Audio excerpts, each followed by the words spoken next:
คุณศรัทธาอุปถัมภ์ห้องน้ำกำแพงวัดหอเสื้อวัดดอนตันปอยเถาะและทำบุญอายุวัฒนมงคลทอดถวายณวัดดอนตันตำบลเหมืองแก้วอำเภอแม่ริมจังหวัดเชียงใหม่ตรงกับวันเสาร์ที่ 6 เมษายน พุทธศักราช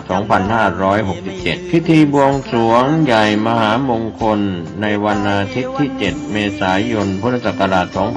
2567 พิธีพุทธาภิเษกถวายเสนาสนะและวันมหาสิทธิโชคก็ขอเชิญชวนผู้ใจบุญใจกุศลร่วมงานทำบุญทอดผ้าป่าสามัคคีของวัดดอนตันตำบลเหมืองแก้วอำเภอแม่ริมจังหวัดเชียงใหม่ 6 และ 7 เมษายน พุทธศักราช 2567 โดยพร้อมเพรียงกันกระทำความดีเรื่องนี้ไม่ต้องอายใครขอเชิญร่วมกิจกรรมรดน้ำดำหัวครูบาอาจารย์พระนักเทศน์นักจัดรายการคลื่นสีขาวเพื่อชาวประชาประจำปี 2567 ในวันที่ 8 เมษายน 2567 ณ วัดบรรพตสถิตอำเภอเมืองลำปางจังหวัดลำปางกิจกรรมในช่วงเจ้ามีพิธีสืบชะตาหลวงแบบล้านนาถวายมุทิตาอายุวัฒนมงคลพระมหานพดลสุวรรณเมธีเจ้าคณะอำเภอวังเหนือผู้อำนวยการวิทยาลัยสงฆ์นครลำปางและเจ้าอาวาสวัดบรรพตสถิตตั้งแต่เวลา 13 นาฬิกาถึง 16 นาฬิกากิจกรรมรดน้ำดำหัวครูบาอาจารย์พระนักเทศน์นักจัดรายการคลื่นสีขาวเพื่อชาวประชาขอเชิญชวนทุกท่านร่วมเป็นเจ้าภาพสังฆทานถวายครูบาอาจารย์ชุดละ 1,000 บาทติดต่อร่วมทำบุญได้ที่พระมหาสมชาติชาตะปัญโยโทรศัพท์ 080-884-4173 หรือร่วมทำบุญผ่านบัญชีธนาคารกรุงไทยหมายเลขบัญชี 536-309-5491 ชื่อบัญชีพระมหาสมชาติแต้มขม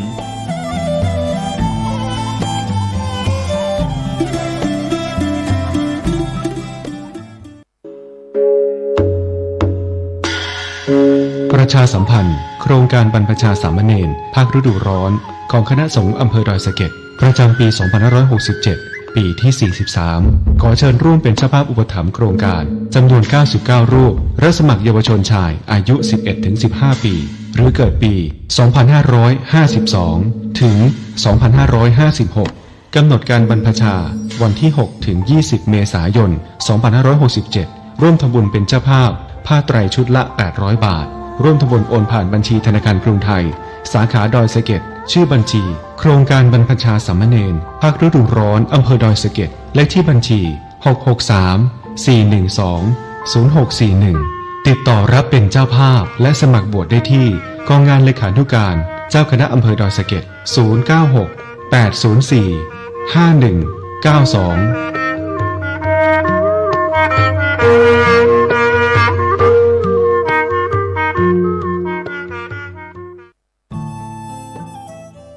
ท่านกำลังติดตามรับฟังสถานีวิทยุกระจายเสียงพระพุทธศาสนาแห่งชาติและสังคมคลื่นเพื่อการศึกษาพระพุทธศาสนาและวัฒนธรรมระบบ FM 104.5 เมกะเฮิรตซ์รายการต่อไปเป็นรายการคดีโลกคดีธรรมเป็นศาสนาสำหรับชาติเราศาสนาในสมัยนี้เป็นของที่แยกจากชาติไม่ได้เป็นความจำเป็นที่เราทั้งหลายผู้เป็นไทยจะต้องมั่นคงอยู่ในศาสนาพระพุทธ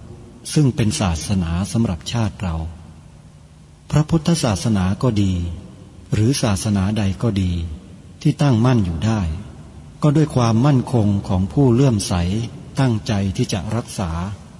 และข้าพเจ้าพูดทั้งนี้ก็เพื่อชักชวนท่านทั้งหลายอย่างเป็นเพื่อนไทยและเพื่อนพุทธศาสนิกชนด้วยกันทั้งนั้นเพื่อความมั่นคงแห่งพระพุทธศาสนาข้าพเจ้ารู้สึกว่าได้ทำหน้าที่สมควรแก่อุปถัมภ์พระพุทธศาสนาเราจะตั้งใจรักษาศาสนาของเราด้วยชีวิตและถ้าท่านตั้งใจจะช่วยข้าพเจ้าในกิจอันใหญ่นี้แล้วก็จะเป็นที่พอใจข้าพเจ้าเป็นอันมากเพราะฉะนั้น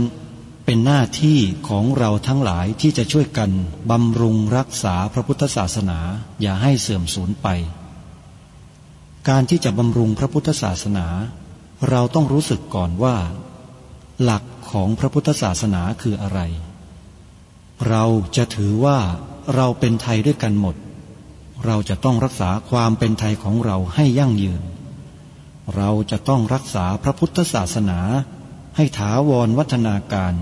อย่างที่เป็นมาแล้วหลายชั่วโคตรของเราทั้งหลายพระบรมราโชวาทของพระบาทสมเด็จพระมงกุฎเกล้าเจ้าอยู่หัวรัชกาลที่ 6พระบรมราโชวาทก็ดีพระราชนิพนธ์ก็ดีหรือพระบรมราชโองการของพระมหากษัตริย์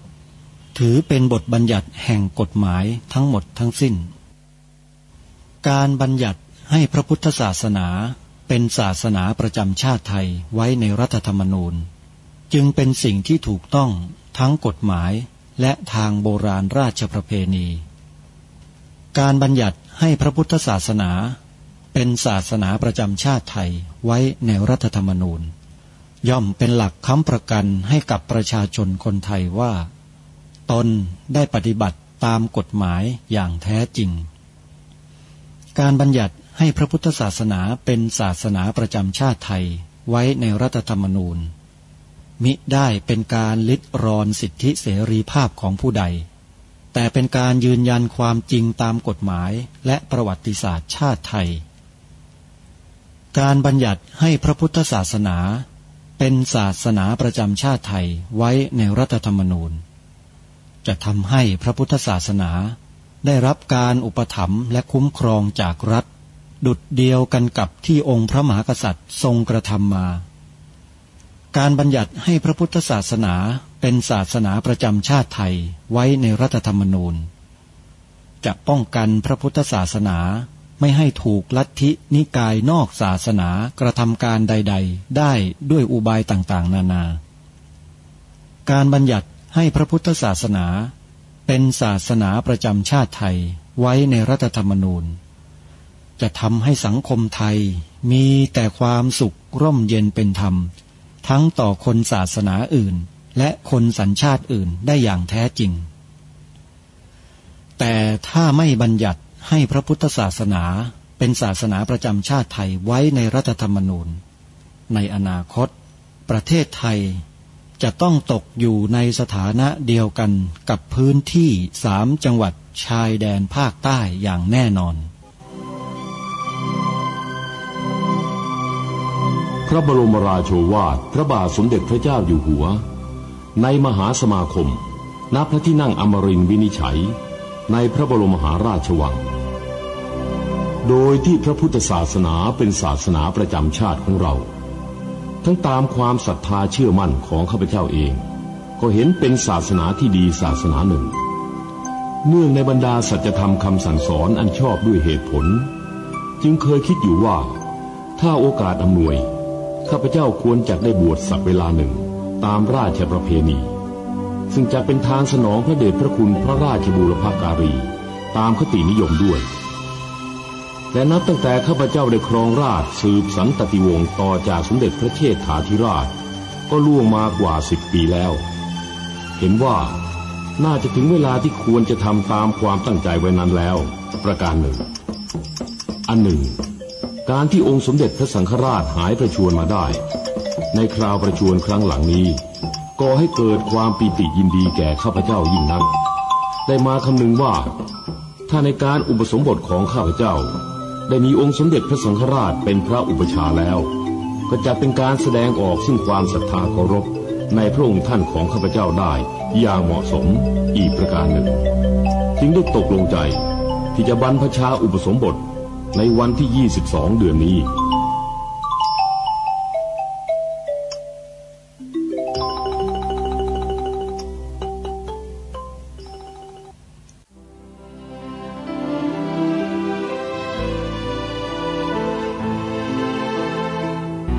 เมษายนพระพุทธศักราช 2567 รายการคดีโลกคดีธรรมมาพบกับสาธุชนเป็นปกติทุกวันจันทร์ถึงวันศุกร์และวันเสาร์อาทิตย์ทางสถานีวิทยุแห่งนี้ท่านสามารถใช้โทรศัพท์มือถือระบบ Android ดาวน์โหลดแอปพลิเคชันที่ชื่อว่าวิทยุพุทธศาสนาทั่วไทยเพื่อติดตามรับฟังรายการนี้ได้เป็นประจำทุกวันแอปพลิเคชันนี้รวบรวมสถานีวิทยุพระพุทธศาสนาแห่งชาติไว้ด้วยกันมากถึง48สถานีทั่วไทยท่านสาธุชนที่ดาวน์โหลดแอปพลิเคชันนี้สำเร็จ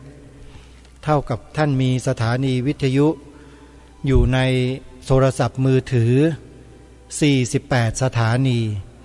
ท่านจะเลือกรับฟังสถานีใดเมื่อใดก็ได้เปิดตลอด24ชั่วโมงในเดือนเมษายนนี้มีงานหล่อพระพุทธรูปองค์ใหญ่เป็นพระประธานประจำอุโบสถวัดป่าจริยธรรมนั่นก็คืองานพิธีเททองหล่อพระพุทธจริยธรรมวาระที่3จะจัดให้มีขึ้นในวันอาทิตย์ที่14เมษายนที่จะถึงนี้ขอเรียนเชิญสาธุชนทุกท่านร่วมกิจกรรมท่านใดที่เดินทางมาไม่ได้สามารถร่วมบุญเป็นปัจจัย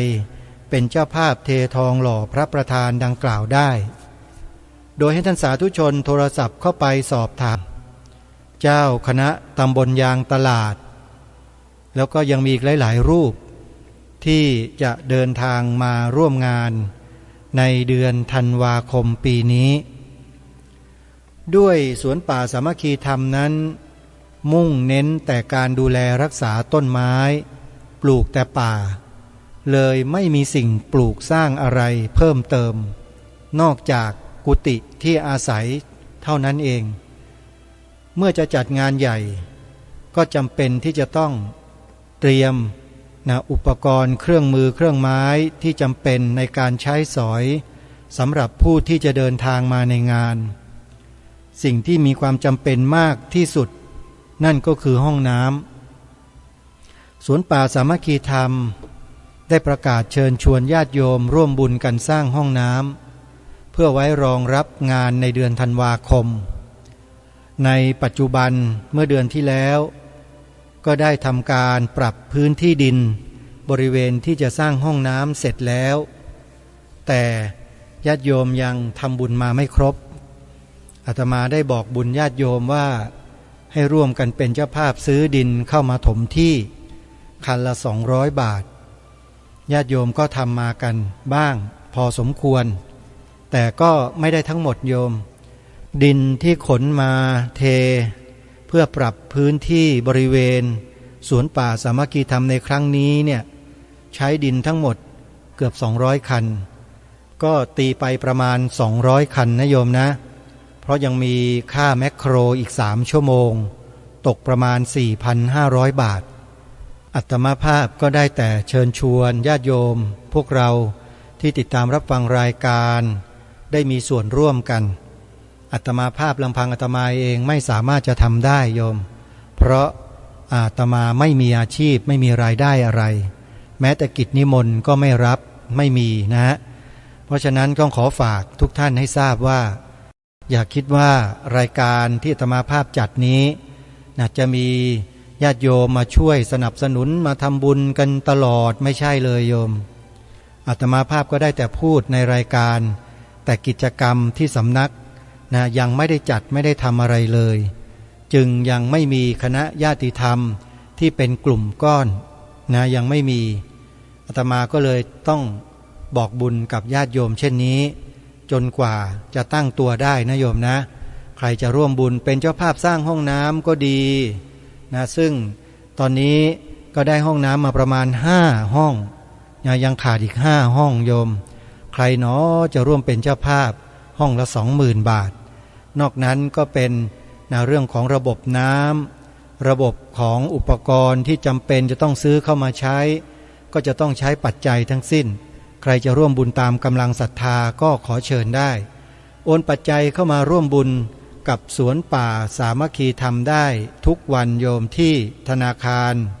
ไทยพาณิชย์ ธนาคารไทยพาณิชย์เลขบัญชี11421498897ชื่อบัญชีพระปลัดนรงฤทธิ์ขออนุโมทนาสาธุ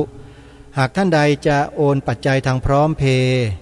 ก็สามารถโอนได้ที่หมายเลข0946626935เบอร์นี้นอกจากเป็นเบอร์พร้อมเพย์แล้วก็ยังเป็นเบอร์โทรศัพท์สำหรับพูดคุยติดต่อสอบถามรายละเอียดได้ด้วยนะโยมนะโทรมาได้ที่เบอร์เดียวกันนี้เลย0946626935ขออนุโมทนาบุญทุกท่านวันนี้เป็นวันสำคัญของชาติวันจักรีเราจะได้มาเรียนรู้กันว่าวันจักรีคือวันอะไรทำไมถึงถูกกำหนดให้เป็นวันสำคัญของชาติตามประกาศของสำนักนายกรัฐมนตรีวันจักรีจะตรงกับวันที่6เมษายนของทุกปีเป็นวันรำลึกถึงพระบรมราชจักรีวงศ์โดยเฉพาะวันจักรีนี้สืบเนื่องมาจากเมื่อวันที่6เมษายนพระพุทธศักราช2325พระบาทสมเด็จพระพุทธยอดฟ้าจุฬาโลกมหาราชหรือพระบรมรามาธิบดีที่หนึ่งทรงเสด็จปราบดาภิเษกขึ้นเป็นพระมหากษัตริย์แห่งราชวงศ์จักรีและเป็นวันครบรอบการก่อตั้งราชวงศ์จักรีในวันนี้จึงถือเป็นวันสำคัญอีกวันหนึ่งที่พวกเราชาวไทยควรให้ความรำลึกถึงกว่าจะมาเป็นสยามได้ทุกวันนี้ความสำคัญของวันจักรีวันจักรีคือวันที่ระลึกถึงมหาจักรีบรมราชวงศ์เป็นวันที่พระบาทสมเด็จพระรามาธิบดีศรีสินมหาจักรีบรมนาถพระพุทธยอดฟ้าจุฬาโลกมหาราชเสด็จปราบดาภิเษกขึ้นครองราชย์เป็นพระมหากษัตริย์พระองค์แรกแห่งราชวงศ์จักรีอีกทั้งยังเริ่มก่อสร้างพระนครแห่งใหม่ในนามกรุงเทพมหานครบวรรัตนโกสินทร์ที่นับว่าเป็นเมืองหลวงแห่งใหม่ถัดจากกรุงธนบุรีซึ่งเมื่อครั้งที่กรุงธนบุรีเป็นราชธานีนั้นมีอาณาบริเวณรวมทั้งสองฝั่งของแม่น้ำเจ้าพระยาทำให้เป็นเมืองหลวงที่มีแม่น้ำไหลผ่านกลางเมืองต่อมาพระบาทสมเด็จพระจอมเกล้าเจ้าอยู่หัวได้ทรงเปลี่ยนนามใหม่จากกรุงเทพมหานครบวรรัตนโกสินทร์เป็นกรุงเทพมหานครอมรรัตนโกสินทร์ซึ่งช่วงเวลาตั้งแต่ก่อตั้งกรุงเทพมหานครเมื่อปีพระพุทธศักราช 2325 มักเรียกกันว่าสมัยรัตนโกสินทร์เช่นเดียวกันกับที่เคยเรียกยุคสมัยที่ผ่านมาในสยามโดยพระเจ้าแผ่นดินในสมัยรัตนโกสินทร์นี้ได้สืบสันติวงศ์ต่อเนื่องกันมาในราชวงศ์เดียวกันจนถึงปัจจุบันมี9รัชกาลรวมระยะเวลาแล้วกว่า234ปีจากบันทึกตามประวัติศาสตร์ระบุว่าในปีพระพุทธศักราช 2416 พระบาทสมเด็จพระจุลจอมเกล้าเจ้าอยู่หัวได้โปรดเกล้าให้หล่อพระบรมรูปของบุรพมหากษัตริย์4พระองค์คือรัชกาลที่1ถึงรัชกาลที่4ขึ้นประดิษฐานเอาไว้สำหรับให้พระมหากษัตริย์พระองค์ต่อๆไปตลอดจนพระบรมวงศานุวงศ์ข้าราชการและประชาชนทั่วไปได้ถวายความเคารพสักการะเพื่อเป็นการระลึกถึงพระมหากรุณาธิคุณเป็นธรรมเนียมปีละ1 ครั้งและได้โปรดเกล้าให้อัญเชิญไปประดิษฐาน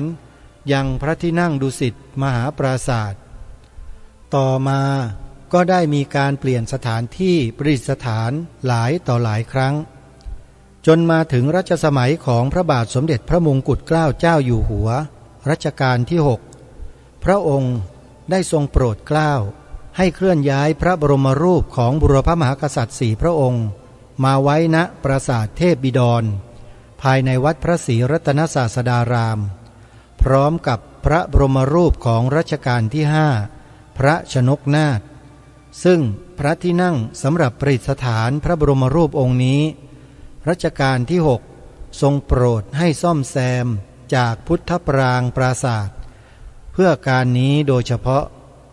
และได้พระราชทานนามว่าปราสาทเทพบิดรโดยได้มีการซ่อมแซมและประดิษฐานพระบรมรูปทั้ง5รัชกาลแล้วเสด็จในเดือนเมษายนพระพุทธศักราช 2461 จากนั้นพระบาทสมเด็จพระมงกุฎเกล้าเจ้าอยู่หัว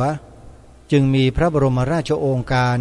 ประกาศตั้งพระราชพิธีถวายบังคมพระบรมรูปขึ้นในวันที่ 6 เมษายนปีเดียวกันอีกทั้งยังทรงโปรดให้เรียกวันที่ 6 เมษายนนี้ว่าวันจักรีกิจกรรมที่นิยมปฏิบัติในวันจักรีเนื่องในวันจักรี 6 เมษายนของทุกปีพระบาทสมเด็จพระเจ้าอยู่หัว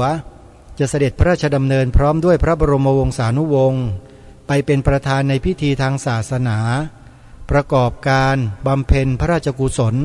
ให้กับบูรพมหากษัตริย์ณพระอุโบสถและจะทรงสักการะพระบรมรูปสมเด็จพระบูรพมหากษัตริย์ณปราสาทเทพบิดรวัดพระศรีรัตนศาสดารามต่อจากนั้นจะเสด็จพระราชดำเนินไปทรงวางพวงมาลาณพระบรมราชานุสาวรีย์พระบาทสมเด็จพระพุทธยอดฟ้าจุฬาโลกมหาราชที่ชานชาลาเชิงสะพานพระพุทธยอดฟ้าในขณะเดียวกันนายกรัฐมนตรีข้าราชการชั้นผู้ใหญ่นิสิตนักศึกษาหน่วยงานรัฐบาลและเอกชนรวมถึงประชาชนทั่วไปจากทุกสาขาอาชีพต่างพร้อมใจกันเข้าร่วมพิธีวางพวงมาลาและบำเพ็ญกุศลให้กับพระมหากษัตริย์ผู้ที่ทรงอุทิศพระองค์เพื่อความสงบสุขของอาณาประชาราษฎรอย่างแท้จริงนอกจากนั้นในวันที่ 6 เมษายนซึ่งเป็นวันจักรีของทุกปีรัฐบาลยังได้ประกาศเป็นวันหยุดราชการแต่หากในปีใดที่วันจักรีตรงกับวันหยุดเสาร์อาทิตย์ก็จะให้หยุดชดเชยในวันทำการวันต่อไปและนี่ก็เป็นรายละเอียดเกี่ยวกับวันจักรีก็นำมาให้พวกเราได้ศึกษาเรียนรู้ได้รับทราบโดยทั่วกันซึ่งต่อไปก็ให้พวกเรานั้นถ่ายทอดความรู้ที่เราได้ยินได้ฟังวันนี้เนี่ยลงไปสู่ลูกหลานเยาวชนของเราสืบต่อไปด้วยกันนะโยมนะเรื่องของพระบรมราชจักรีวงศ์นั้นไม่ได้จบอยู่เพียงเท่านี้ท่านสาธุชนนะเดี๋ยวเราจะมีเนื้อหาอื่นๆที่เกี่ยวข้องจะมานำเสนอในรายการต่อเนื่องกันเดี๋ยวเราลองมาดูข้อมูลอีกมุมหนึ่งที่มีผู้นำเสนอเอาไว้ว่าจะมีข้อแตกต่างจากที่เราได้ฟังไปเมื่อสักครู่นี้มากน้อยเพียงใดหรือไม่ประวัติวันจักรี 2567 ตรงกับวันที่ 6 เมษายนของทุกปีมีความสำคัญอย่างไรนะอันนี้เขาโปรยหัวข้อไว้เช่นนี้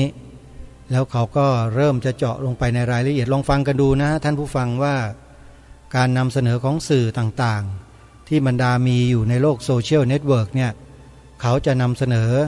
เหมือนกันหรือแตกต่างกันอย่างไรหรือไม่วันจักรี 2567 ตรงกับวันเสาร์ที่ 6 เมษายน พระพุทธศักราช 2567 เป็นวันหยุดราชการในประเทศไทยและยังเป็นวันสำคัญที่มีความเกี่ยวข้องกับประวัติศาสตร์ของกรุงรัตนโกสินทร์มีประวัติความเป็นมาและความสำคัญอย่างไรวันจักรีคือวันอะไรวันจักรีคือวันเสด็จปราบดาภิเษกขึ้นครองราชสมบัติของพระบาทสมเด็จพระพุทธยอดฟ้าจุฬาโลกมหาราชรัชกาลที่ 1 เป็นปฐมบรมกษัตริย์แห่งราชวงศ์จักรี แห่งกรุงรัตนโกสินทร์เมื่อวันที่ 6 เมษายน พระพุทธศักราช 2325 และตั้งกรุงเทพมหานครเป็นเมืองหลวงของประเทศไทยมาจนถึงปัจจุบันทำให้วันที่ 6 เมษายนของทุกปีถือเป็นวันครบรอบการก่อตั้งราชวงศ์จักรีจึงถูกเรียกว่าวันจักรีนั่นเองและยังถือเป็นวันที่ระลึกถึงมหาจักรีบรมราชวงศ์อีกด้วยบรรดาศักดิ์เดิมของรัชกาลที่หนึ่งสมัยที่รับราชการในสมัยกรุงธนบุรีก็คือเจ้าพระยาจักรีศรีองครักษ์ตำแหน่งสมุหนายกจึงกลายเป็นที่มาของชื่อราชวงศ์จักรีนอกจากนี้ยังใช้ตราสัญลักษณ์ประจำราชวงศ์จักรีเป็นรูปพระแสงจักรและพระแสงตรีซึ่งเป็นรูปตรีศูนย์อันเป็นอาวุธของพระนารายณ์โดยไทยได้รับอิทธิพลจากคติพราหมณ์ฮินดูที่เชื่อว่าพระมหากษัตริย์คือองค์อวตารของพระนารายณ์ประวัติวันจักรีมีความเป็นมาอย่างไรหลังจากสิ้นสุดรัชสมัยของสมเด็จพระเจ้าตากสินมหาราชแห่งกรุงธนบุรีพระบาทสมเด็จพระพุทธยอดฟ้าจุฬาโลกมหาราชรัชกาลที่หนึ่งเสด็จขึ้นครองราชสมบัติและปราบดาพิเศษกปฐมกษัตริย์แห่งราชวงศ์จักรีทรงมีพระราชกรณียกิจที่สำคัญหลายประการทั้งทรงตรากฎหมายตรา3 ดวงขึ้นเพื่อสำหรับใช้บริหารบ้านเมืองและทรงให้สร้างราชธานีใหม่โดยย้ายเมืองหลวงจากฝั่งธนบุรีมายังฝั่งพระนครซึ่งอยู่ทางตะวันออกของแม่น้ำเจ้าพระยาหรือที่เราเรียกว่ากรุงเทพมหานครในปัจจุบัน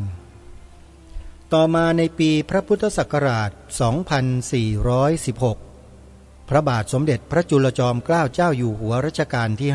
5 โปรดเกล้าให้มีการหล่อพระบรมรูปพระมหากษัตริย์รัชกาลที่ 1 ถึงรัชกาลที่ 4 แห่งราชวงศ์จักรี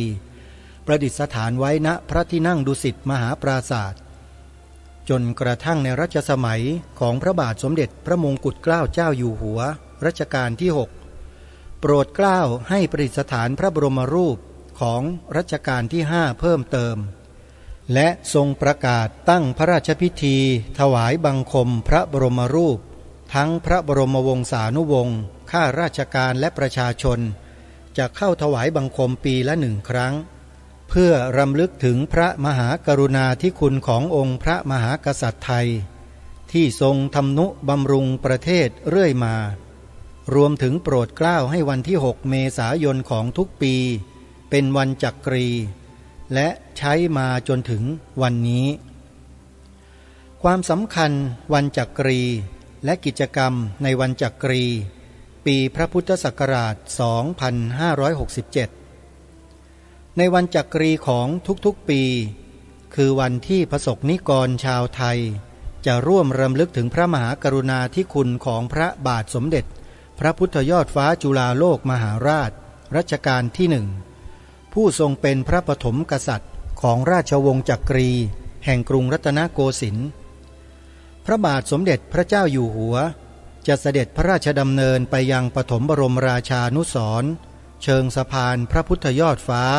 เขตพระนครกรุงเทพมหานครในการพระราชพิธี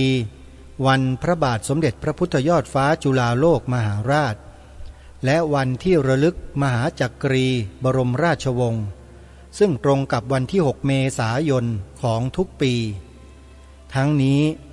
ถือเป็นธรรมเนียมปฏิบัติที่นายกรัฐมนตรีคณะรัฐมนตรีหน่วยงานรัฐเอกชนข้าราชการรวมถึงประชาชนจะเข้าร่วมพิธีวางพวงมาลาเนื่องในวันจักรีขณะที่ประชาชนจะประดับธงชาติตามอาคารบ้านเรือนเพื่อระลึกถึงพระมหากรุณาธิคุณของล้นเกล้ารัชกาลที่ 1และนี่ก็เป็นอีกข้อมูลหนึ่งที่นำมาเสนอต่อท่านผู้ฟังในวันจักรี ของทุกปีก็คือวันที่6 เมษายนมีข้อสังเกตให้สาธุชนได้มองเห็นภาพเปรียบเทียบกันนิดหนึ่งว่าในขณะที่วันสำคัญในส่วนของสถาบันพระมหากษัตริย์ไม่ว่าจะเป็นวันเฉลิมพระชนมพรรษาวันแม่แห่งชาติวันพ่อแห่งชาติวันจักรีเป็นต้นวันเหล่านี้เราจะสังเกตเห็นว่าสื่อสารมวลชนของเมืองไทยเราเนี่ยให้ความสำคัญมากสำคัญถึงขนาดรายละเอียดต่างๆนำมาเสนอนำมาชี้แจงนำมาแสดงนำมาบอกนำมากล่าวประชาชนอย่างมากมายซึ่งถือว่าเป็นสิ่งที่ถูกต้องและเป็นสิ่งที่เหมาะสมที่สุดแล้วแต่ทางรายการเองเคยพูดออกรายการไปหลายครั้งว่าสื่อมวลชนในเมืองไทยเราเนี่ยแปลกยังไงแปลกตรงที่ว่าสื่อมวลชนของเมืองไทยของเรานั้นเวลานำเสนอวันสำคัญของชาติที่มีปรากฏอยู่ในประกาศของสำนักนายกรัฐมนตรีร่วมกันกับวันจักรีที่ทางสื่อมวลชนนำเสนอผ่านมาเนี่ยสื่อมวลชนในเมืองไทยเนี่ยไม่ได้ให้ความสนใจไม่ได้ให้ความใส่ใจเท่าที่ควรในที่นี้กำลังจะพูดถึงวันสำคัญของสถาบันหลักของชาติอีกหนึ่งสถาบันคือสถาบันพระพุทธศาสนาท่านผู้ฟังหลายท่านอาจจะนึกไม่ถึงหรือคิดไม่ถึงก็ได้ว่าวันสำคัญทางพระพุทธศาสนาที่มีปรากฏอยู่ในประกาศของสำนักนายกรัฐมนตรีร่วมกันกับวันจักรีวันพ่อแห่งชาติวันแม่แห่งชาติวันเฉลิมพระชนมพรรษาเนี่ยว่ามีความสำคัญเท่าเทียมกันเพียงใดวันสำคัญทางพระพุทธศาสนามีปรากฏอยู่ถึง4 วันญาติโยมตรงนี้เป็นเครื่องบ่งบอกเป็นสัญลักษณ์เป็นเอกลักษณ์เป็นอัตลักษณ์บ่งบอกไว้อย่างชัดเจนเลยว่าประเทศไทยคือประเทศนี้กรุงรัตนโกสินทร์นี้เนี่ยมีศาสนาอะไรเป็นศาสนาประจำชาติเป็นเครื่องบ่งบอกเฉยๆแต่ยังไม่ใช่บทบัญญัติที่ตราเอาไว้ให้ถูกต้องชัดเจนยังไม่มีแต่สิ่งนี้เป็นเครื่องบ่งบอกทีนี้เมื่อสิ่งนี้เป็นเครื่องบ่งบอกโดยที่ใครก็ปฏิเสธไม่ได้แล้วเนี่ยนะทำไมล่ะสื่อมวลชนในประเทศไทยทั้งภาครัฐทั้งเอกชนเนี่ยจึงไม่นำเสนอสถาบันของชาติอีกหนึ่งสถาบันคือสถาบันพระพุทธศาสนาเนี่ยออกมาให้โดดเด่นให้มากกว่าครั้งที่ผ่านๆมาเล่าทำให้คนในสังคมได้เกิดความภาคภูมิใจได้เกิดความรู้สึกร่วมกันว่าเรามีพระพุทธศาสนาเป็นศาสนาประจำแผ่นดินไทยของเราหรือประจำชาติของเราแล้วอยู่ๆเราทราบหรือไม่ว่ามีคนกลุ่มหนึ่งออกมาบิดเบือนความจริงบิดเบือนเอกลักษณ์ของชาติในข้อนี้ทุกวันบิดเบือนทุกวันกระทำถึงขนาดว่าเขียนจดหมายไปในเชิงข่มขู่อธิบดีกรมวิชาการให้ถอดคำว่าพระพุทธศาสนาเป็นศาสนาประจำชาติไทยของเราเนี่ยออกจากตำราเรียนวิชาพระพุทธศาสนาของเราจนสำเร็จไปแล้วนะคนต่างศาสนานะทำหนังสือไปเชิงลักษณะไปข่มขู่อธิบดีกรมวิชาการบอกว่าให้เอาออกนะคำว่าพระพุทธศาสนาเป็นศาสนาประจำชาติเขียนไว้ไม่ได้ในหนังสือเรียนพระพุทธศาสนาห้ามเขียนเชื่อไหมข้อนี้ญาติโยมหลักฐานมีจริงๆและอาตมาภาพนี่แหละเป็นคนเจอหลักฐานนี้แล้วนำมาเผยแพร่เป็นคนแรกและถ้าหากต้องการจะดูและจะฟังแบบเต็มๆนะให้ทุกท่านเนี่ยเข้าไปดูในคลิป YouTube พิมพ์ชื่อนี้ไว้แล้วไปพิมพ์ลงใน YouTube แล้วเปิดดูแล้วท่านก็จะเจอจะเห็นเองคลิปนี้ชื่อว่าสมาคมปกป้องพระพุทธศาสนาเราต้องไปฟังโยมถ้าเราไม่ฟังเราก็ไม่รู้เราก็จะมัวแต่มา เดาเอาเองว่าเอาเองคิดเอาเองไม่ได้รายการคดีโลกคดีธรรมไม่มีคำว่าคิดเอาเองนะฮะการนำเสนอเรื่องราวเนื้อหาต่างๆไม่ได้คิดเองสิ่งเหล่านี้มีอยู่แล้วเป็นอยู่แล้วในประเทศนี้แต่ขาดการเอาใจใส่ขาดการสนใจทั้งภาครัฐและเอกชนไม่สนใจไม่ใส่ใจเองเลยทำให้สิ่งนี้ดูเหมือนกับว่าไม่มีในประเทศจริงหรือไม่จริงท่านลองพิจารณาดูให้ดีพอถึงวันสำคัญทางพระพุทธศาสนาหรือก่อนจะถึงวันสำคัญทางพุทธศาสนาในแต่ละปีแต่ละช่วงของปีเนี่ยนะมันจะมีข่าวไม่ดีของพระสงฆ์ในพระพุทธศาสนาเนี่ยออกมาเผยแพร่ตามสื่อสารมวลชนของประเทศไทยตลอดมันวิพากษ์วิจารณ์ตัวเองบ้านเมืองตัวเองเละเทะไปหมดโดยที่ไม่คำนึงถึงความเสียหายที่คนภายนอกเขาจะมองเข้ามาว่าเป็นอย่างไรนี่คือสันดานของสื่อมวลชนในประเทศไทยของเราที่นำเสนอข่าวไม่ดีของพระอาตมาก็พูดตรงๆอย่างนี้เลยโยมมันไม่ดีฮะเอามาวิพากษ์วิจารณ์เอามานำเสนออย่างเงี้ยมันดูแล้วมันไม่ได้สร้างความศรัทธาให้เกิดขึ้นแก่ประชาชนแม้แต่น้อยเลยมีแต่จะทำให้ผู้คนที่ไม่มีจิตใจหนักแน่นมั่นคงพอเนี่ยก็เสื่อมศรัทธาไปหมดเมื่อเสื่อมศรัทธาแล้วผลที่เกิดขึ้นตามมาคืออะไรล่ะเมื่อคนไม่ศรัทธาพระสงฆ์ไม่ศรัทธาพระศาสนาเพราะการนำเสนอของสื่อแบบเนี้ยโยมลองคิดดูว่าพระศาสนาจะเป็นยังไงมันจะโตขึ้นเจริญขึ้นหรือว่ามันจะเรียวลงเล็กลงลองพิจารณาดูให้ดีนะสิ่งที่ทางรายการปรารภและพูดในลักษณะเช่นนี้เนี่ยก็เพื่อจะเตือนสติพวกเราคนไทยด้วยกันว่าให้พวกเราเนี่ยเสพบริโภคสื่อทุกวันนี้ด้วยสติสัมปชัญญะอย่าเสพสื่อด้วยอารมณ์ถ้าเสพด้วยอารมณ์มันก็จะเป็นไปตามอารมณ์ที่สื่อนำมาเสนอ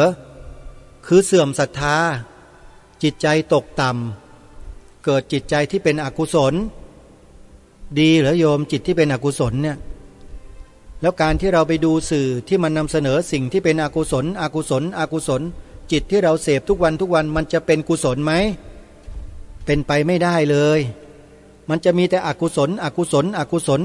อย่างเดียวเป็นบาปพูดง่ายๆภาษาง่ายๆเลยคือเป็นบาปจิตมันจะเป็นบาปอยู่ทุกวันทุกเวลานี่คือข้อเป็นห่วงของรายการคดีโลกคดีธรรมที่เตือนสติพวกเราเอาไว้ว่าอย่าไปหลงเชื่อสิ่งที่เราเห็นที่เราได้ยินโดยทันทีแต่ให้ใช้วิจารณญาณคือใช้ปัญญาของเราเนี่ยขบคิดพิจารณาไม่ใช่พิจารณาถึงเนื้อหาของข่าวนะพิจารณาถึงคนที่นำข่าวพวกนี้มาเสนอลองนึกดูคิดดูถึงคนพวกนั้นดูว่าจิตใจคนพวกนั้นเป็นอย่างไรพวกเจ้าของสื่อคิดดูให้ดีนะข้อนี้คิดให้ดีเราเป็นปัญญาชนกันเยอะแล้วนะบ้านเมืองเราเรียนจบกันเยอะนะแต่ถ้าบอกว่าไม่มีปัญญาคิดเรื่องพวกนี้แล้วไปหลงเชื่อสิ่งที่สื่อนำเสนอโดยทันทีเนี่ยอาตมาว่าเสียเวลาการศึกษาเล่าเรียนนะที่จบปริญญาตรีโทเอกกันมามากมายเหลือเกินเสียเวลาเปล่าไม่มีประโยชน์อะไรเลยฮะพอเสพบริโภคดูบ่อยๆก็มาทำลายศาสนาของตัวเองโดยที่ตัวเองก็อาจจะไม่รู้ตัวก็ได้อย่างน้อยๆความเสื่อมศรัทธาหรือความเกลียดชังที่เกิดขึ้นต่อพระศาสนาหรือต่อบุคลากรในพระศาสนาจากการเสพบริโภคสื่อพวกนี้สื่อแมลงวันเนี่ยนะมันก็สร้างความเสียหายให้เกิดขึ้นแก่ส่วนรวมไม่น้อยแล้วโยมนี่แหละคือสิ่งที่ทางรายการเป็นห่วงมากเป็นห่วงจริงๆเป็นห่วงพวกเราคนไทยเนี่ยจะไหลไปตามกระแสพวกนี้โดยไม่ใช้สติและปัญญาขบคิดพิจารณาให้ละเอียดสื่อทุกวันนี้โยมคิดว่าเป็นสื่อที่มีศีลมีธรรมไหมล่ะมีศีลธรรมไหมโยมสื่อพวกนี้มีศีลธรรมกันไหมมีแค่ไหนมีกี่เปอร์เซ็นต์แล้วถ้าเขามีศีลธรรมจริงสิ่งที่เขานำเสนอมาแต่ละครั้งแต่ละอย่างแต่ละสิ่งเนี่ยทำไมมันขัดต่อศีลธรรมอันดีของประชาชน ทำไมมันจึงทำให้ประชาชนมีจิตใจที่ตกต่ำจากการนำเสนอสิ่งเหล่านี้ศรัทธาของประชาชนที่มีต่อพระศาสนาก็ดีหรือต่อสถาบันพระมหากษัตริย์ก็ดีในสื่อหลายสื่อที่อยู่ในโลกโซเชียลก็ดีนะก็ทำลายสิ่งเหล่านี้เราไม่รู้ตัวกันเลยหรือเราไหลไปตามกระแสของสื่อเหล่านี้ง่ายกันขนาดนั้นเชียวหรืออันนี้ให้พิจารณาตัวเราทันทีว่าเราเนี่ยคล้อยตามสื่อกันไปหรือเปล่าแล้วก็มารังเกียจสถาบันของชาติตัวเองนั่นก็คือสถาบันพระพุทธศาสนาและสถาบันพระมหากษัตริย์ของเราเนี่ยมีนะคนที่ถูกเสี้ยมถูกสอนถูกล้างสมองด้วยสื่อประเภทนี้มีอยู่รายการนี้จึงห่วงมากห่วงความรู้สึกของคนไทยเราเนี่ยว่าจะถูกสื่อพวกนั้นครอบงำแล้วก็ชักจูงให้หลงทางให้ผิดทางแล้วก็หันกลับมาทำลายชาติตัวเองโดยไม่รู้ตัวไอ้พวกชู3 นิ้วเนี่ยพวกทำลายชาติตัวเองทั้งนั้นเลยชี้หน้าได้ทุกคนเลยใครที่ไปชู3 นิ้วเนี่ยมันทำลายชาติตัวเองทั้งนั้นไม่มีดีสักคนหนึ่งมันสมองมีเอาไว้ก็ไม่ได้ใช้ให้เกิดประโยชน์ต่อบ้านต่อเมืองแต่กลับดันไปทำลายชาติบ้านเมืองตัวเองด้วยการออกพากันไปชู3 นิ้วนี่แหละคือคนที่ไร้ปัญญาไม่มีปัญญาคิดอยู่ในบ้านนี้เมืองนี้ที่องค์พระมหากษัตริย์และเหล่าทหารหารทั้งหลายพระบรมวงศานุวงศ์ทั้งหลายใช้เลือดเนื้อและชีวิตเข้าแลกมาไม่เคยคิดถึงคำนึงถึงข้อนี้กันเลยแต่กลับไปยก3 นิ้วชูกันทำเป็นว่าตัวเองเนี่ยเป็นเจ้าของประเทศเสียเองอย่างนั้นแหละนี่คือสิ่งที่เกิดขึ้นในบ้านเมืองจริงๆแล้วเอานำความจริงเนี่ยแหละมาพูดโยมไม่ได้เอาอะไรมาพูดที่ไหนนะเป็นสิ่งที่มันเกิดขึ้นจริงหรือว่าใครยังไม่รู้ว่ามันเกิดขึ้นไอ้ชู3 นิ้วเนี่ยใครไม่รู้บ้างแล้วใครบอกว่ามันดีตรงไหนใครบอกว่าดีช่วยมาคุยกันหน่อยสิใครบอกว่าดีฮะอาตมาก็อยากจะเจอเหมือนกันน่ะคนที่บอกว่าชู3 นิ้วแล้วดีมันดียังไงอยากจะฟังจะได้บันทึกเทปออกโทรทัศน์ให้ด้วยแม่จริงๆท่านผู้ฟังพอถึงวันนี้วันจักรีแล้วต้องพูดแทนองค์พระมหากษัตริย์ของเราทุกๆพระองค์ในประเทศนี้ทั้งหมดในฐานะที่พระองค์ท่านทุกๆพระองค์ทรงมีพระมหากรุณาธิคุณต่อประสบนิกรต่อประชาชนในชาติของพระองค์ท่านมากแต่ไอประชาชนบางพวกนะดิอย่างที่กล่าวมาเมื่อสักครู่นี้เที่ยวไปชู3 นิ้วไปแสดงสัญลักษณ์บ้าบอคอแตกมันใช้ได้ที่ไหนอ่ะความคิดอย่างนี้มันไม่ควรมีเลยในหมู่คนไทยเราเนี่ยแล้วมันเกิดขึ้นมานี่มันเกิดมาได้ยังไงลองไปตามหาดูที่ว่าต้นตอมันมาจากไหนต้นตอมันควานหากันให้เจออาตมาไม่เชื่อหรอกว่าเจ้าหน้าที่ของรัฐจะหาไม่เจอว่าแต่ว่าเจอแล้วเนี่ยจะไม่กล้าเท่านั้นเองอ่ะกล้ากันหน่อยสิต้นตอของใครอ่ะเอาต้นตอมาสื่อสารมวลชนเมืองไทยนี่ก็เก่งกระจังเรื่องอื่นนะแต่ว่าเรื่องแบบนี้ไม่เห็นจะเก่งกันเลยล่ะไปสืบสาวราวเรื่องกันมาที่ว่าต้นตอจริงๆของการปลุกระดมให้คนชู3 นิ้วมันคือใครมาจากไหนหาให้เจอนะต้นตอเนี่ยไอ้ที่เจอมันแค่ปลาซิวปลาสร้อยมันไม่ใช่ปลาช่อนไม่ใช่ปลากระโห้หรอกนะเนี่ยพูดแล้วมันก็เกิดความรู้สึกนะโยมความรู้สึกขึ้นมาว่าเป็นห่วงชาติบ้านเมืองเป็นห่วงสถาบันของชาติเรากลัวคนไทยเราเนี่ยจะลืมชาติตัวเองเนี่ยจะลืมชาติตัวเองกลัวมากเลยกลัวนี่ไม่ใช่ว่ากลัวเพราะแบบกลัวขาสั่นไม่ใช่นะคือกลัวว่ามันจะเพลียงพล้ำเขาแบบง่ายๆโดยที่พวกเราเองก็ยังไม่ทันตั้งตัวกันนะลูกหลานเราก็ถูกเขาดึงถูกเขาจูงกันไปพวกเราเองก็พยายามที่จะดึงกลับจะดึงกันไม่ทันกลัวอย่างนั้นเพราะฉะนั้นต้องช่วยกันทุกฝ่ายเลยต้องช่วยกันดึงเอาเยาวชนเรากลับมาให้หมดกลับมาจงรักภักดีกลับมาศรัทธาในพระบวรพุทธศาสนาให้ได้ส่วนใครเขาจะนับถืออะไรมันก็เรื่องของเขาก็เป็นสิทธิไงเราก็มีสิทธิของเราและน่าจะมีสิทธิมากกว่าด้วยเพราะประเทศนี้เป็นประเทศพุทธเป็นประเทศพุทธนะประเทศไทยเนี่ยไม่ใช่ประเทศนับถือศาสนาอื่นนะโยมหรือใครจะเถียงอีก ว่าไม่ใช่ประเทศพุทธไปสืบสาวราวเรื่องมาที่ตั้งแต่ครั้งสุวรรณภูมิมาน่ะแผ่นดินเนี้ยเกลื่อนกล่นไปด้วยหลักธรรมคำสอนเกลื่อนกล่นไปด้วยโบราณสถานโบราณคดีในทางพระพุทธศาสนาทั้งแผ่นดินเลยมีแต่พวกลัทธิอื่นนั่นแหละเพิ่งจะมาอาศัยอยู่ทีหลังแล้วก็มาขุดดินกลบฝังไว้หมดสร้างบ้านปลูกทับหมดรื้อทิ้งหมดมีเยอะแยะไปในนครศรีอยุธยาก็มีไปดูดิฮะพระนครศรีอยุธยาเต็มไปหมดบุกรุกโบราณสถานนะกรมศิลปากรก็ไม่มี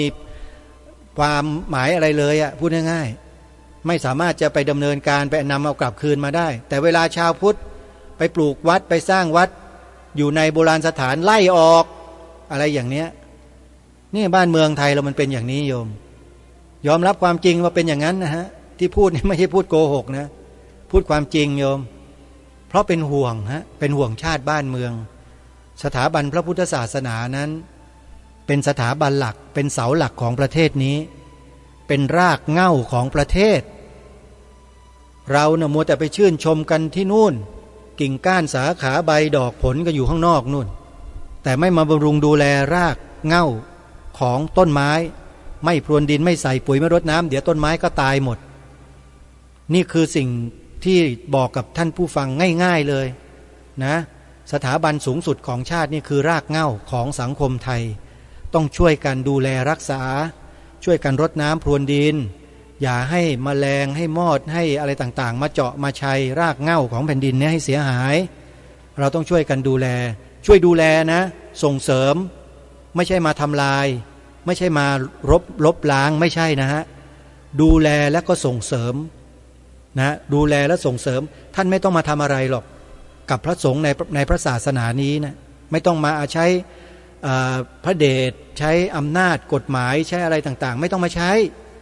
ท่านไม่มีปัญหาอะไรหรอกทำผิดศีลก็แก้ได้ไขได้พระสงฆ์หรือสังฆาธิการในสังฆมณฑลเขาก็จัดการกันได้เองทั้งหมดไม่มีความรุนแรงแน่นอนท่านเอาแรงของท่านเนี่ยทั้งหลายเนี่ยเก่งๆเนี่ยไปดูแลไอ้พวกลัทธิหัวรุนแรงนั่นให้มันจบสักทีนะไปนะฝากไว้เลยไปดูทางนู้นเถอะนะพระนี่เดี๋ยวจัดการกันเองไม่มีปัญหาหรอกโยมไม่ต้องกลัวท่านไม่ทำลายชาติแน่นอนนะอย่างน้อยก็ทำลายศรัทธาของคนที่ไม่มีศรัทธานั่นแหละศรัทธาจะหมดไปเองเพราะไม่มีศรัทธาอยู่แล้วคนที่เขามีศรัทธาอยู่แล้วเขามองภาพมองอะไรเนี่ยเข้าใจหมดเขาเห็นเขารู้กันหมดและอะไรเป็นอย่างไรนี่ใช้สติปัญญาพิจารณากันได้แต่สิ่งที่เลวร้ายกว่านี้หลายร้อยหลายพันเท่านะในบ้านเมืองเนี่ยมีอยู่ไปจัดการเถอะนะบ้านเมืองจะได้ดีขึ้นสงบขึ้นมากกว่านี้เยอะเลยนะฝากไว้วันนี้ช่วงท้ายรายการอย่าลืมญาติโยมทำความเคารพสักการะพระบรมราชจักรีวงศ์ทุกๆพระองค์ทุกๆพระองค์นั้นทรงมีพระมหากรุณาธิคุณต่อพวกเราชาวไทยอย่างล้นเหลือมาจนถึงวันนี้เลยต้องช่วยกันโยมช่วยกันเชิดชูสถาบันนะแล้วก็อย่าทิ้งสถาบันพระพุทธศาสนานะโยมอย่าเชียวนะถ้าศาสนาพุทธไม่มีเมื่อไหร่สิ่งอื่นหมดทันทีไม่มีเหลือเลยดูหลายๆประเทศที่เกิดขึ้นสิฮะล้มล้างหมดเลยเห็นไหมไม่มีเหลืออยู่เลยอันนี้ฝากไว้เอาละท่านสาธุชนเวลาของรายการหมดต้องขอสมมุติยุติไว้แต่เพียงเท่านี้พบกับรายการได้ใหม่ในวันต่อไปขอความสุขสวัสดีจงมีแด่ท่านผู้ฟังทุกท่านทุกคนเทินขอเจริญพรกล้าคิดก็ต้องกล้าทำอย่ากลัวถ้าทำความดีเร่งศึกษาปัญหาให้ทันท่วงทีเมืองไทยจะพัฒนากว่านี้รายการดีๆคดีโลกคดีธรรมขอรำพันบรรยายความคิดเครื่องไม้แห่งสีทั้งสามงามถนัดขาวคือบริสุทธิ์สีสวัสดิ์หมายพระไตรรัตน์และธรรมะคุ้มจิตไทยแดงคือโลหิตเราใส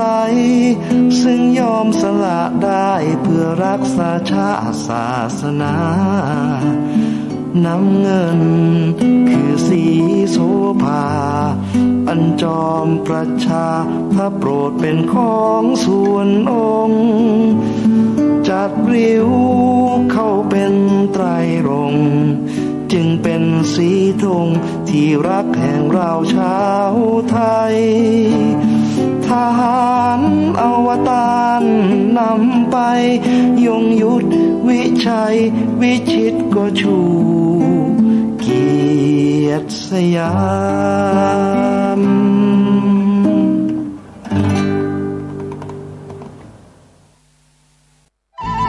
ที่จบไปแล้วนั้นเป็นรายการคดีโลกคดีธรรมดำเนินรายการโดยพระครูประหลัดนรงค์ฤทธิ์ ประชาสามเณรทั่วไทยที่เข้ามา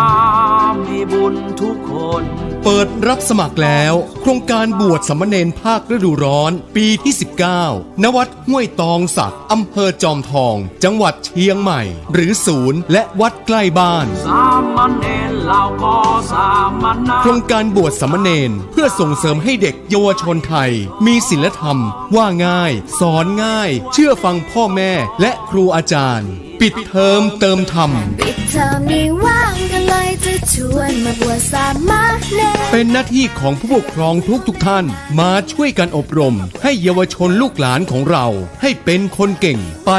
พร้อมๆกันต้องเป็นคนดีของครอบครัวชุมชนรู้ภัยยาเสพติดเปิดรับสมัครจำนวนจำกัดไม่เสียค่าใช้จ่ายตลอดการบวชรีบสมัครด่วนที่วัดห้วยตองสักรับจำนวนจำกัดโทรศัพท์สอบถาม062-405-7072หรือไปสมัครด้วยตัวเองได้ทุกวันที่สำนักงานวัดห้วยตองสักตำบลขวงเป่าอำเภอจอมทองจังหวัดเชียงใหม่เด็กวันนี้คือผู้ใหญ่ในวันหน้ามาบวชกันเยอะๆนะ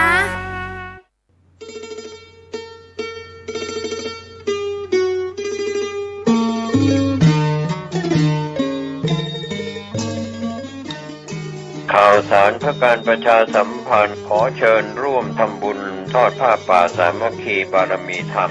ในพิธีงานยกยอดฉัตรหลังคาวิหารวัดชัยสถานป่าเศร้าน้อยตำบลสันปุเรยอำเภอดอยสะเก็ดจังหวัดเชียงใหม่ตรงกับวันจันทร์ที่ 15 เมษายน พุทธศักราช 2567 ช่วงเช้า 9:30 น.วิหารวัดชัยสถานป่าเศร้าน้อยหลังจากคณะสงฆ์คณะศิษย์คณะศรัทธาของวัดชัยสถานป่าเศร้าน้อยภายในภายนอกร่วมกันบูรณะในช่วงที่ผ่านมาจึงมีกำหนดที่จะได้ยกยอดฉัตรหลังคาวิหารจันทร์ที่ 15 เมษายน พุทธศักราช 2567 ช่วงเช้า 9:30 น.เป็นต้นไปท่านที่จะสอบถามรายละเอียดและร่วมทำบุญติดต่อได้ที่พระครูประภัชชัยคุณเจ้าอาวาสวัดชัยสถานป่าเศร้าน้อยเจ้าคณะตำบลสันปุเรยเขต 2 อำเภอดอยสะเก็ดจังหวัดเชียงใหม่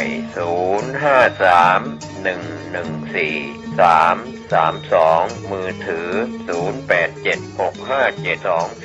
0876572458 ก็เป็นงานยกยอดฉัตรหลังคาวิหารของวัดชัยสถาน 15 เมษายน พุทธศักราช 2567 ช่วงเช้า 9 นาฬิกาท่านร่วมบุญได้กุศลโดยพร้อมเพรียงกัน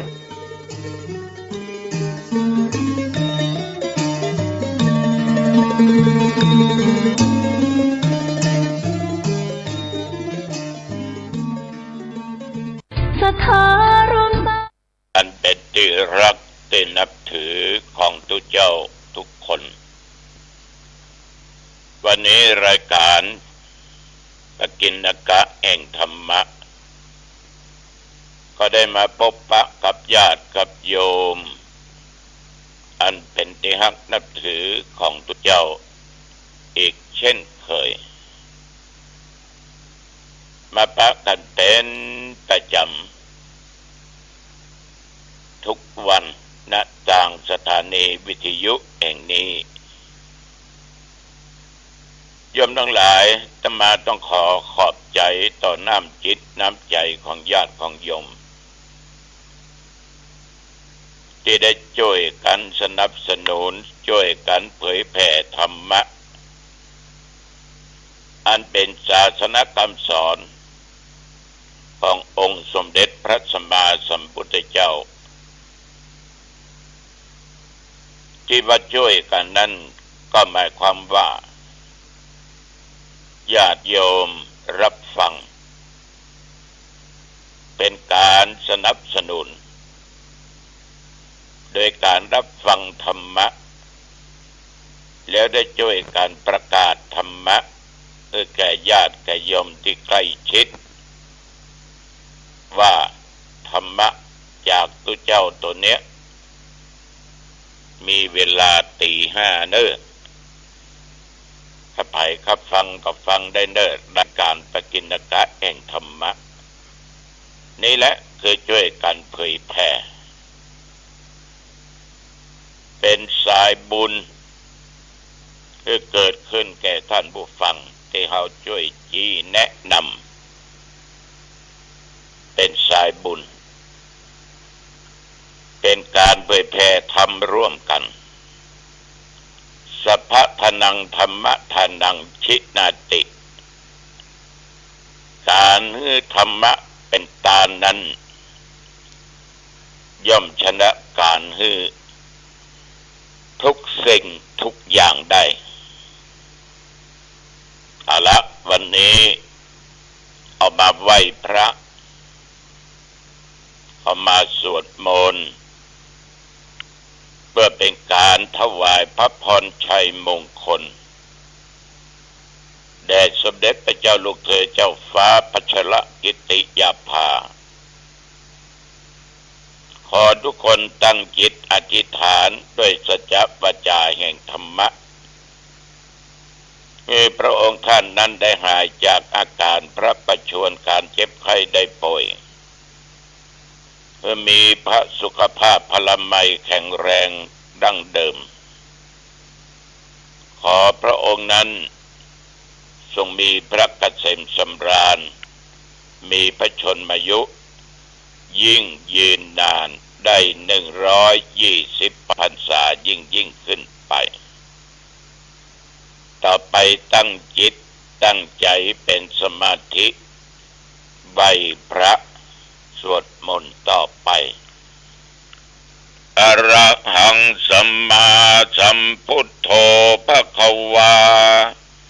พระผู้มีพระภาคเจ้าเป็นพระอรหันต์ดับเพลิงกิเลสเพลิงทุกข์สิ้นเชิงตรัสรู้ชอบได้โดยพระองค์เองพุทธังภวันตังอภิวาเทมิข้าพเจ้าอภิวาทพระผู้มีพระภาคเจ้า